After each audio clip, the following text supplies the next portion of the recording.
All right, so today we are going to start a series of training on security deposits. This is going to be the whole return process. We've had a lot of issues lately with security deposit returns, and I feel like the primary reason for it is just not paying attention to detail. They're pretty simple mistakes. These are not things that should be rushed. Security deposit should not be done as quick as possible.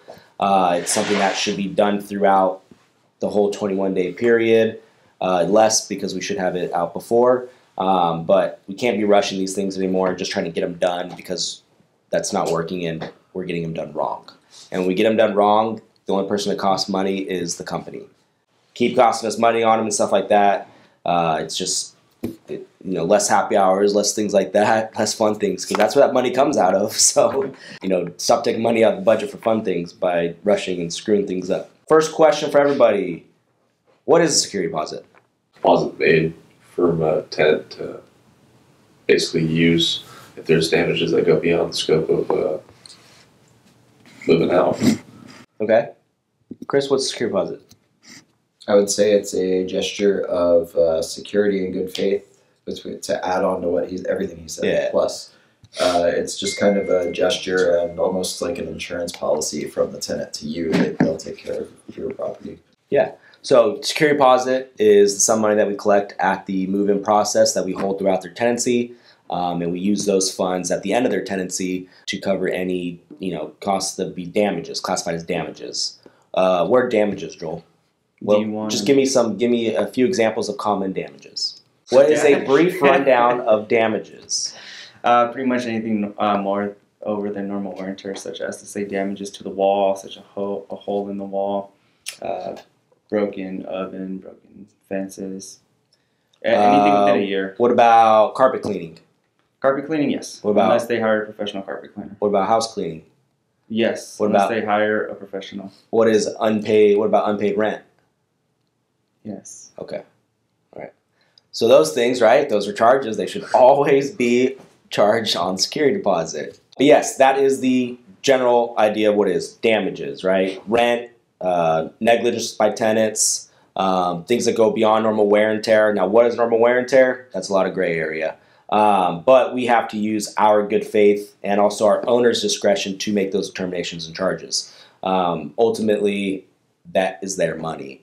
If they're charging tenants for things, that is their property. That is not our money. That's not our property. If an owner is involved in that security deposit process, you have to make sure that you are explaining things to them, talking to them, and letting them know of what your professional opinion is on what is a reasonable charge or not. We're not always going through and charging for everything. I'm sure I would love to go and charge a tenant for everything, but you can't do that legally. Now, if an owner wants to do that, like I said, that's up to their discretion, but you have to have full disclosure with them of the process. So if you're telling them, hey, you can charge for everything, no problem, you are not advising them correctly. We want to be thought partners for owners, right? Owners are going to do what owners are going to do, but we need to make sure we are advising them correctly. And that will help build relationships with them to be a thought partner. That's one step, just having those conversations with them. You are educating them, right? And when you educate them, they then respect you more. They're not property managers. They don't have the knowledge you have. They don't have the experience that you have. That's one way to make that relationship and that connection. Are there specific situations where you can't apply it to rent? I thought there was something where you can't always do that. So a tenant is not allowed to use security deposit for rent, meaning that if you give the 30-day notice, you can't not pay rent and just say, take it out of my deposit. Yes. Your security deposit is not for rent. Unpaid rent is classified as damages. You can't subtract unpaid rent charges from their deposit at the end, but a tenant cannot say this money is for unpaid rent. I see. Yeah. How many days do we have to return security deposit, Kim? 21 days. 21 days. And what is our company standard for returning the security deposit? 14. 14, 15, yeah. In that day, it shouldn't be going red in that folio without some kind of progress or knowledge of what's going on. What is the penalty if we do not return a security deposit within 21 days? 2.5 times. So if we do not send it to them within 21 days, they are, no questions asked, getting 2.5 times if they go to court. There won't even be an argument. If you do not send them anything at all and just go beyond that 21 days, the judge will just say, yeah, they're right. So 2.5 times. And like I said, if you go to small claims and there's proof and evidence that you did not send it within 21 days, you'll lose. It's not really in question. Now, if you sent them paperwork, you've sent them information, you've sent them stuff, probably won't lose, but you never know courts. So when does the 21-day period start? After possession of the keys have been turned into us. So based on possession date, Yeah. right? So not when they give out their move-out date and when it says in the notice, it's when they give up possession. That's when the countdown starts. Because that's the first day that we can legally go into the unit and start turnover. We're not waiting 10 days until their end of move-out date to go start, right? We're starting the second they give up possession. So that's why it's based on that date. In our process, when we do Appfolio, if someone gives a move-out date for 30 days out, but then they give up possession the next day, we always need to make sure we're going back into Appfolio and editing that move-out date after it's been processed so that we are making sure that we have our countdown and ticker correct on Appfolio. That's a reminder for you. So if you have your reminder wrong, you're not going to get reminded and you're probably going to miss it. So always update it based on that possession date once they give up possession so that your countdown is correct and you can follow it correctly. What are some charges in our lease agreement? We've already mentioned a few of them. What are some charges in our lease agreement that we already put in there that we're going to do? Professional carpet cleaning. Lease fee. Oh, broken lease? So yeah, if there's a broken lease, yeah. And carpet cleaning. Carpet cleaning. Carpet cleaning. Is there a minimum cleaning fee in our lease? I thought it was $200. So $200, right? So that means if anyone disputes it, if there's any kind of cleaning taken done, we can always resort back and say, hey, that's the minimum charge that the cleaners are charging. Joel made a reference earlier about cleaning. If they hire a professional cleaner, they can do that. They have to provide us invoicing, but that doesn't mean that just because they did it that they're good, right? Those cleaners still have to do it to standards. You can't walk in and say, yeah, I had a cleaner do it. I paid $250 to have them clean. It's perfect. But if it's not, then it's not. Then they can dispute that with their cleaner if they did a poor job. Pre-move out inspection. Is that mandatory? It's only they requested. Pre-post without. We typically want them to. We are required by law to offer it. Yeah. So we have to offer it to tenants. That is done in the move-out process. Once they give a 30-day notice, we send a move-out email, and they receive the form to request those dates. So there's no further steps we need to take as far as making sure they got it, because we send it all to them. They then have to request it back. They have to give dates and times for it to be requested. Yeah. What if a tenant requests it and we aren't available on those dates? What do we have to do then? So we have to give them a time and date that we are available, and if they're able to make it, great. If not, then we have to do those inspections anyways without them present. And when we do that, we have to make an itemized list of things that they would have to do. Because if they're not there to take note of what it is, then it's useless to them. What if a tenant is not fully moved out and they request a move-out inspection? Is that like a valid move-out inspection, pre-move-out? It's not, but you just gotta let them know that you can't really give a full detailed pre-move-out inspection because you don't know what extra damage it's gonna cause when moving furniture. Yeah. Correct. So when a property is fully furnished still, right? It's actually most damages that happen in moving in and moving out is in the move-in or move-out process. Throughout your tenancy, you don't really cause damage to your property. But when you move in and out, that's actually when you cause the most damage to a property. So if you're going in and doing a pre-move-out inspection and their house is still fully furnished, yes, you still have to do the pre-move-out inspection, but you have to let them know, I can't see fully, or hey, if anything happens after this, I clearly can't tell if that has happened yet. So you just have to have full disclosure with them, like, hey, this is not like official final word of items. You're still moving out of the property, or you're still living in the property, so additional things can happen. It's better to have that disclosed up front with them, because then if they move out and they say, oh, well, you didn't tell me that hole was in the wall. I said, well, the hole wasn't in the wall. You clearly put your couch through the wall, right? You don't know that is going to happen. So like I said, that is required. What happens if we don't offer the pre-move-out inspection or we don't do it or anything like that? We don't do any of the pre-post. They request a pre-move-out and we don't do it. What happens? Yeah, so if they request it and we don't even do it and they dispute charges and they go to small claims, they're going to win. It won't even be if they have proof and evidence that they requested it and that we denied, there won't be a question. because we are legally required to do it if it's requested. We actually lost a security deposit small claims case because of that. We had tenants who completely thrashed the place. This was during COVID. We kind of changed the wording in our move out email a little bit. Some people would change it a little bit more than others. And someone had it in there that we cannot conduct it because of COVID, which is not the case. There was no exception to that because of COVID. We had to inspect it because they requested it, and we did not. And these people thrashed the place. They disputed it, went to small claims. Didn't matter what evidence we had of what it looked like before they moved in and what it looked like afterwards. We lost because we told them we could not do a pre-move out inspection for them. So that's why that's so important, because when you go into small claims, they aren't looking at the laws. They aren't looking at anything in specific of detail of the law. They're looking at if you acted in good faith. And those things are good faith. Those things, that is the law. You have to offer it, but they don't care what you have for the other evidence, because if you didn't act within the law of what they know, you're going to lose, right? Judges in small claims, they don't specialize in real estate. They're not real estate, former real estate attorneys or anything like that. They're small claims judges. They're there primarily judging based upon good faith. They know the basic stuff and things like that. It's like the dates, the pre-move out inspection, the 21-day stuff. Like, they know that stuff. So that's why if you don't do that, you're going to 100% lose. There's no argument to it. What do we have to send with them with the check? Yeah. So the invoices and the disposition letter, we send both. So the law is that it's an itemized statement. So technically an invoice should be itemized, meaning that we tell them exactly what they're being charged for and how much. But we also go step for the disposition letter. That also itemizes their charges. So it's kind of those things blended together. So when we send them an invoice, we aren't saying, hey, you're being charged for this full entire invoice. We're just telling them this is what charges were for the turnover, and the disposition letter is what your individual charges were. You get that all the time. Oh, you guys charged me for $1,200 worth of stuff. It's like, no, you were only charged for $300 worth of stuff. All that. Look at your disposition letter. So, actually, a question. Yeah. In regards to that, if you send a tenant, let's say within the 21 days, an estimate for, like, let's say cleaning and other turnover work that's going to be done. So if you have, once you actually get the invoice from them and you owe them money back, is it still count within the 21 days, or you just send one?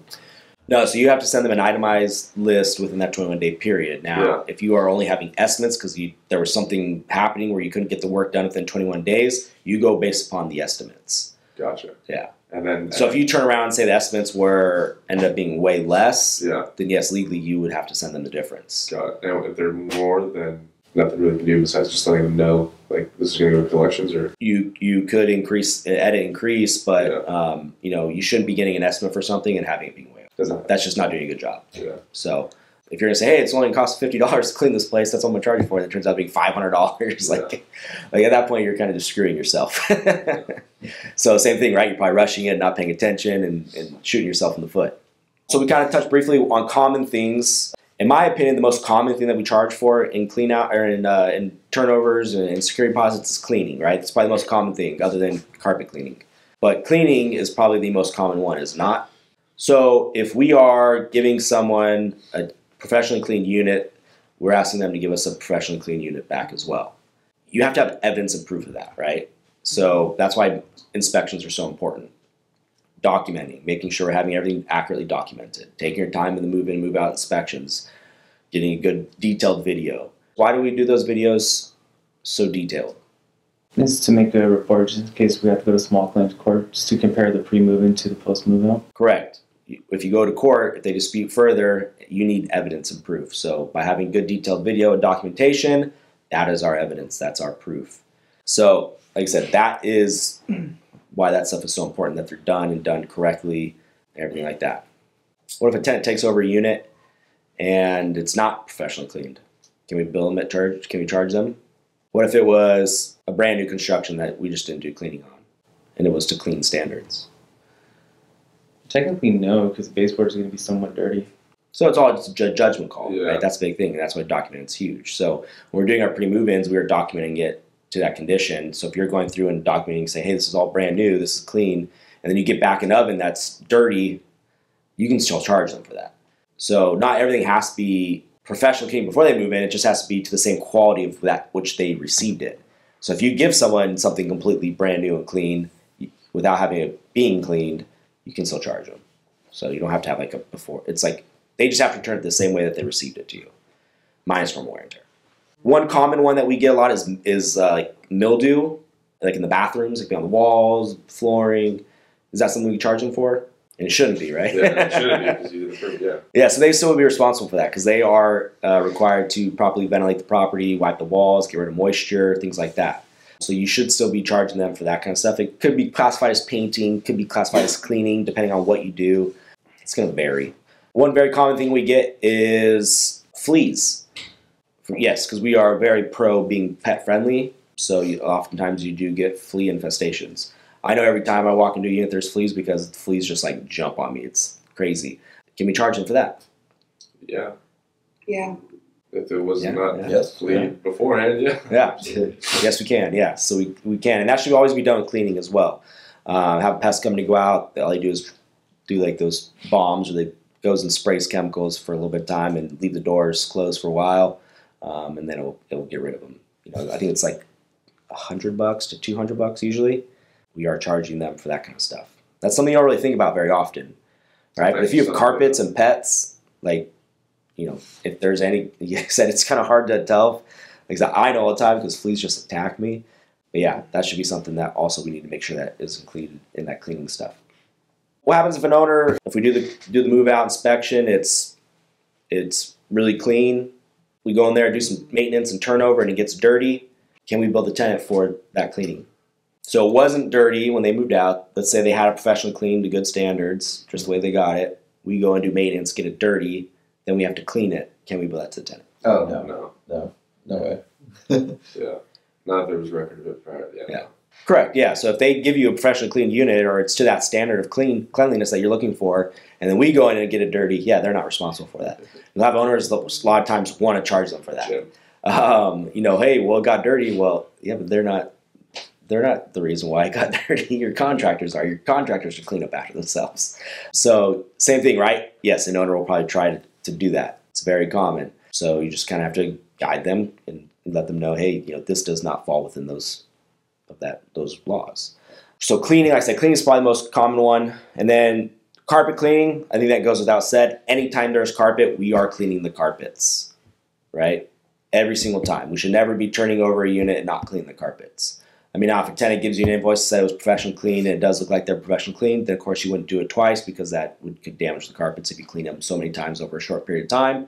But that's pretty rare. We ask tenants not to do that. Anyone know why we ask tenants not to clean the carpets themselves? We don't Because know. just go down and get one from Home Depot or something that won't suck up all the water and it'll cause mold.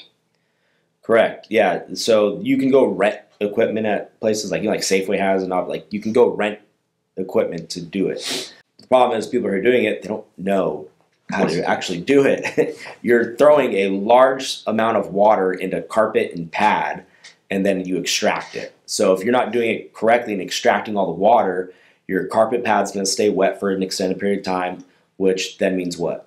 Mold. Your subfloor is going to get wet.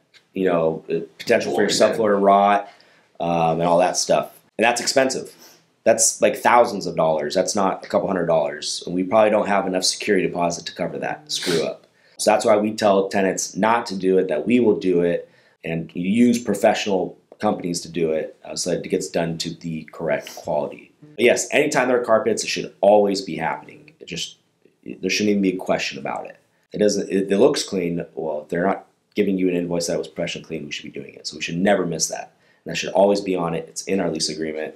Now we're kind of transitioning away from carpet. A lot of owners are. A lot of owners are doing LVP, luxury vinyl plank flooring. And that's good because that's, you know, you don't have to clean it. It lasts longer. And you don't have to worry about carpet cleaning. So that makes it nice.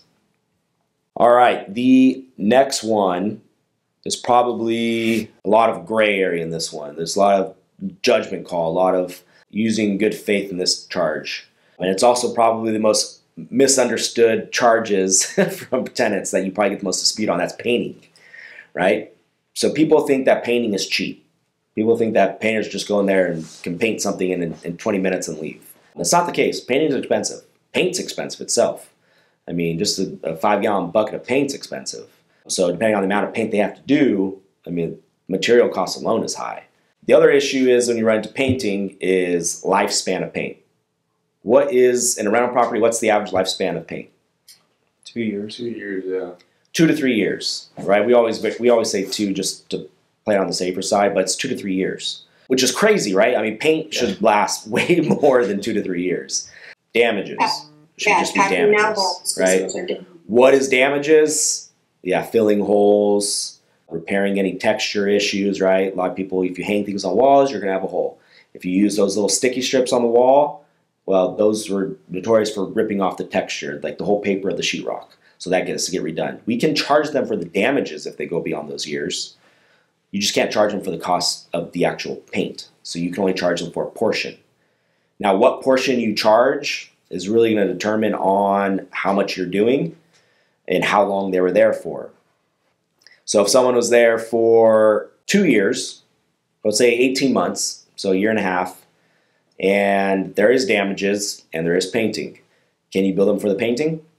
Oh wait, yeah, because it's because the paint was ruined before its expected life. Less than 2 years, right? 18 months. Can you charge them for the full cost? Depends on how bad it is, right? Doesn't it then just? Can you charge them for the full cost of the paint? Wait, what'd you say? Yeah. What's the This is 18 months though, right? Oh, 18 10 months. was there no. for 18 months. Yeah. No, it has to be 12 No. months, and then they're charged for the full paint. So you can charge them for a portion, but you can't charge them for the full cost because you have used up 18 months of that expectancy. So it's really gray area. Like there's no like, oh, if they're there for this long, you can charge them this portion, right? It's all judgment. The most common one that we do is if you're there for a year or less, you're probably going to be getting charged 2/3 to the full cost, depending on what it is. If you're there for 1 year and you have to completely repaint that unit, there's probably extensive damages in there that would justify causing them the full amount. If they're there for 18 months and there's a little bit of touch up, you're probably not charging them for the full cost, right? That's a judgment call, but our general thought process on it is if it's like if they're less than a year, full cost. If they are a year to like 18 months, you're probably 50 to 75%. And if they're there for a year and a half to 2 years, probably around 25%. That's just for paint though, right? Damages, they still get the full amount because they're still responsible for damages. Are nail holes damages? Yeah. Yes. What if it's just one? Still One. damage. What if it's little pinholes in the wall? No. You just paint over that. You can't. Yeah, I mean. So that's a judgment call as well, too, You right? could probably Like I said, get a lot of this is gray area. You don't know. There's no such, yes, the nail hole is. But if there is a hole that requires patching, that is damages. So if it's a single nail hole and you patch it, yeah, you can bill that to the tenant.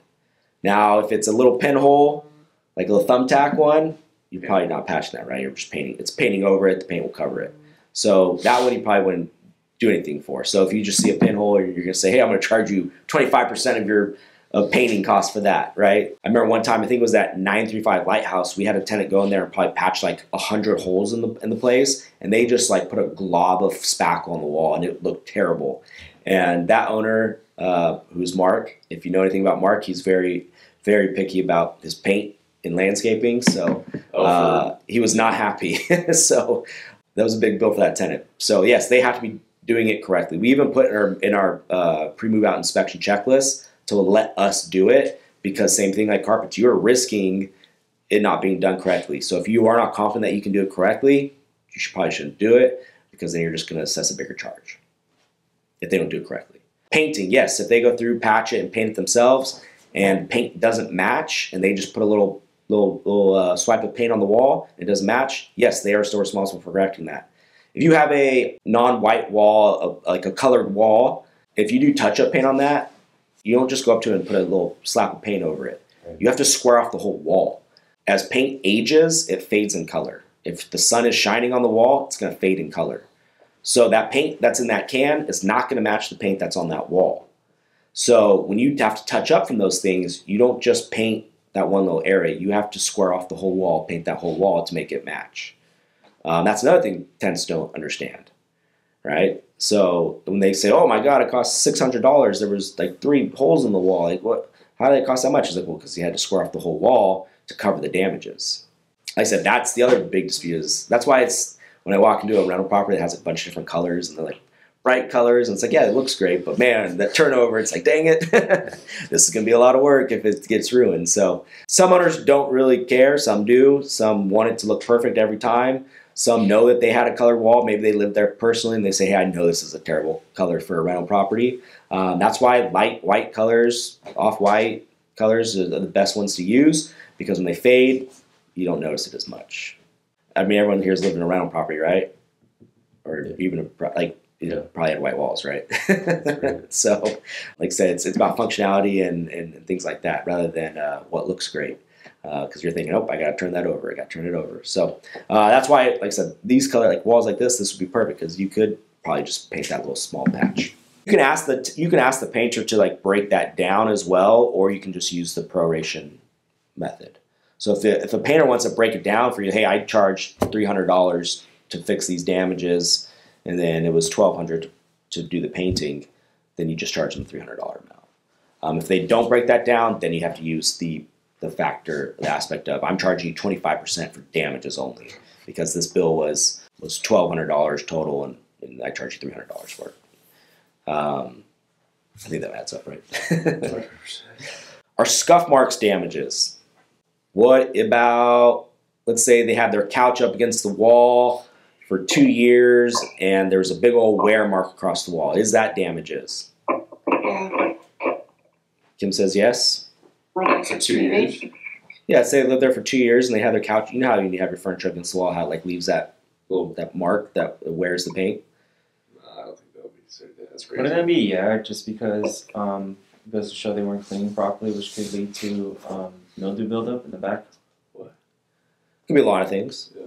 So my opinion on it, gray area. Yeah, Judgment call, right? If it's something that's bad, if they had something up against that wall and it wore it down, let's say it took some texture off the wall, things like that, and you can't just go on there and repaint it, you probably can get away with doing it as damages. It's a very much so a judgment call, and you need to make sure that you have it properly documented showing that it is. But to me, that one's always a questionable one. You basically would have to be able to prove that they purposely damaged that wall and that was not just from wear, right? Because if a scuff mark is not damages, is furniture rubbing on the wall damages? What's the difference? It has to be significant. Like Yeah. my dining room table chair looks like where the kids sit, it tore off like layers of the paint and stucco just from them sitting there, so I would call that a damage. I think the best is when the tenants actually tell you that, like, hey, like, I accidentally did this. They have the record. That's like, I damaged the wall. It's like, great. oh, thank you. It's great when a tenant just, please, hey, I did all this. Yeah, you're like, thank you. Like, yeah, that's perfect. Makes my life easier. Yeah. All right, you're not going to dispute that. You already admitted fault. Yeah. We had that at Literally 410 the best. Jerry Court. We had a tenant, like, she gave a 30-day notice. She goes, oh, yeah, by the way, we've been completely damaging the bathroom floors because we were using an improper bath mat. It's like, oh, great. So like I said, damages, we already talked about a little bit with depatching, nail holes, pinhole classification. Like I said, a lot of judgment call, but really fall back on if you don't have to patch it and paint it, it's probably not damage if it's that insignificant of a hole. So don't ever fall back on that and thinking that you have like a good case if you're going to go, oh, I know there were these couple small pinholes. I charged you $500 to paint it, right? That's probably not going to stand. Flooring is a very common one, right? What is the expected lifespan of flooring? We'll say carpet. It's 10.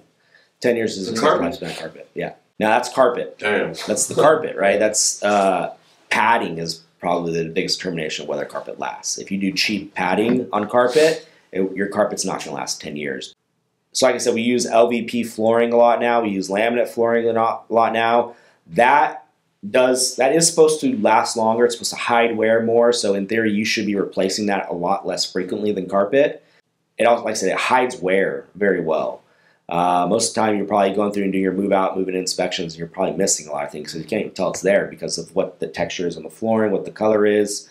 You just can't even see it. So that's why another benefit of doing LVP flooring. Another big thing is moisture and water. Luxury vinyl plank, it is waterproof. Now, that doesn't mean you can leave water sitting on it forever, but it will eventually start to deteriorate. But if you spill water on it, it's not going to be any immediate damage to it. Laminate flooring is a little different.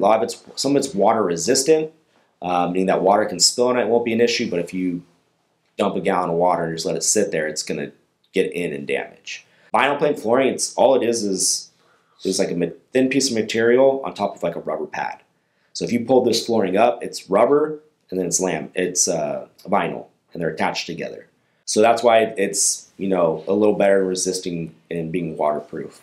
But if you go through here and if you wet mop this flooring and leave a large amount of water sitting on top of it, it will slowly start to deteriorate. You'll see it start to peel back in the seams because moisture can't sit on it for a long period of time. It just can't. It's not completely 100% waterproof. So that's another thing to think about as well.